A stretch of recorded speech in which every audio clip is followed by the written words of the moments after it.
YouTube के सभी दर्शकों को मेरी ओर से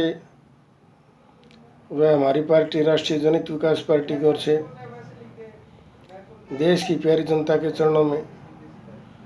कोटि कोटि नमन। और जन जागरण अभियान के तहत आज फिर देश की जनता को जगाने का जो प्रयास है, उसी एक कड़ी में जिस जटिल मुद्दे में देश की जनता व अन्नदाता के लिए जो काले कानून थे, जो किसानों के लिए गले की फांस बने हुए थे, ऐसे में तानाशाह सरकार द्वारा देश की जनता व अन्नदाता के हौसले व जुनून के आगे तानाशाह सरकार ने जिस प्रकार अपने घुटने टेक दिए, उसके लिए मैं सबसे पहले देश की जनता व अन्नदाता की हिम्मत व हौसले को दिल से बहुत बहुत बधाई देता हूँ। ऐसे में एक संदेश देश की जनता को यह भी जाता है कि जो कोई भी सरकार सत्ता में बैठ के मनमानी करे, अगर देश की जनता एकता व हिम्मत से उसका काम ले तो उसको तानाशाह कितनी ही मजबूत सरकार हो, लेकिन सत्ता पक्ष को यह नहीं भूलना चाहिए कि वो देश की जनता व देश से कभी बड़ी नहीं हो सकती। इसलिए मेरा ये मानना है कि जिस प्रकार तानाशाह रवैया अपनाते हुए मोदी जी ने देश की जनता का और देश का जिस प्रकार 11-12 महीने में उसकी शांति को भंग किया, जान माल का नुकसान हुआ, उसके लिए देश की जनता से अपील है कि ऐसी तानाशाह सरकार को उखाड़ने की जो मुहिम है, उसमें यह अन्नदाता का जो आंदोलन है कफन में कील की भांति साबित होगा। और मेरा ये मानना है कि आज देश की जनता देश की आज़ादी से लेकर आज तक जिस पर भी विश्वास करके उसको सत्ता के शीर्ष तक पहुंचाती है, वही आदमी देश की जनता को पीसने में लग जाता है। उसके तरीके अलग अलग हो सकते हैं, कोई महंगाई की आड़ में, जंगल राज की आड़ में, मनमानी के तरीके से। कोरोना में जिस प्रकार मोदी जी ने देश की जनता से कभी ताली बजवाई, कभी टॉर्च जलवाई, कभी थाली बजवाई, इससे ज़्यादा क्या शर्म की बात होगी कि देश का शीर्ष नेतृत्व असक्षम व दिशाहीन होते हुए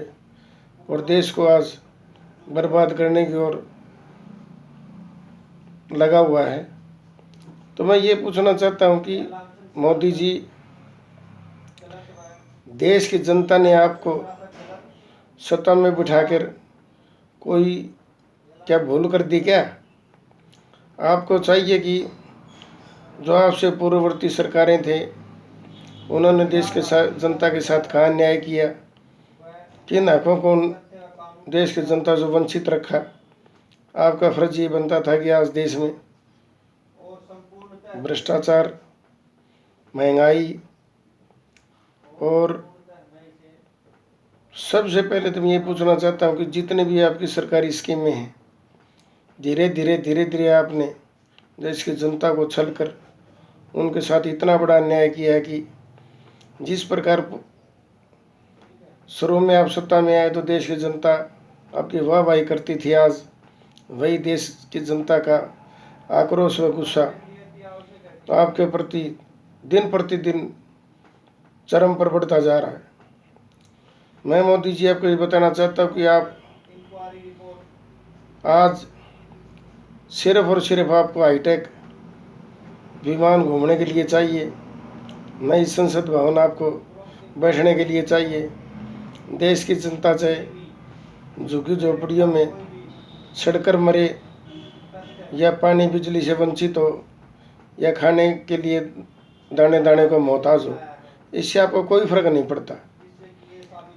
पिछले दिनों जैसे आपने एक उज्ज्वला योजना के तहत आपने पहले गैस के सिलेंडर पर सब्सिडी को लागू किया, धीरे धीरे आप पूर्व की भांति जो पूंजीपतियों का साथ देते हुए देश की जनता चाहे चाहे भाड़ में आपने आज खाने पीने की चीज़ें हों, चाहे बिल्डिंग मटेरियल सामान सीमेंट हो, लोहा हो, सरिया हो, और गैस के दाम हो, पेट्रोल हो, चाहे कोई देश की जनता कल मरती आज मरे, लेकिन आपको इससे कोई फर्क नहीं पड़ता,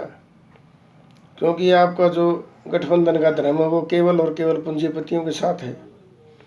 आपको सिर्फ और सिर्फ देश की गरीब जनता के वोट चाहिए हैं, और वोट के लिए आप कभी अपनी वेशभूषा बदलते हैं, कभी भाषा बदलते हैं, कभी अपना पहनावा बदलते हैं। इससे ज़्यादा बड़ी शर्म की क्या बात होगी कि आप सब कुछ आपकी आंखों के होते हुए और भी ऐसे आज आप अनजान बन रहे हैं जैसे आपको कुछ पता ही नहीं। आज आपके राज में भ्रष्टाचार, महंगाई, लूट खसूट चरम पर है, लेकिन इसका एहसास आपको तब होगा जब पूर्व की भांति आप भी सत्ता की जो नशे में आज आपको देश की जनता बहुत बड़ी दुश्मन दिखाई दे रही है। ठीक जब आपका सत्ता से आप वंचित हो जाओगे, जब देश की जनता आपको सत्ता के सिंहासन से गिराकर जमीन पर जिस दिन लापटकेगी, आपको उस दिन एहसास हो जाएगा। मेरा तो ऐसा मानना है मोदी जी, जितना वक्त मिला है मालिक ने आपके पुण्य कर्मों को जो आपको फल दिया है, देश की जनता के लिए जो बेचारी आज़ादी से लेकर आज तक जो भी पीड़ित है, उसका ज़्यादा से ज़्यादा उसके दुखों का निवारण करके उनको हकों को दिलाने का प्रयास करें। आप मनमानी का जो तरीका, कभी आप नोटबंदी की आड़ में, कभी जीएसटी की आड़ में, कभी कोई 370 की धारा हटाने के बारे में, देश की जनता ने आपका कब साथ नहीं दिया, लेकिन आपने हमेशा ही देश की जनता के साथ अविश्वास किया, धोखा किया। आज युवा वर्ग बेचारा बेरोजगारी की हद तक अपने भविष्य को लेकर इतना निराशाजनक है कि उनके लिए केवल और केवल डिग्रियां आज कागज़ का टुकड़ा बनकर रह गई हैं। ना आप देश के लिए कोई आप किसी प्रकार का कोई उत्पादन, कोई सरकारी फैक्ट्री, बड़े बड़े उद्योग, सब कुछ आज आप पूंजीपतियों के हाथ में कठपुतली बनकर केवल खेल रहे हैं। देश की आज़ादी से लेकर आज तक आप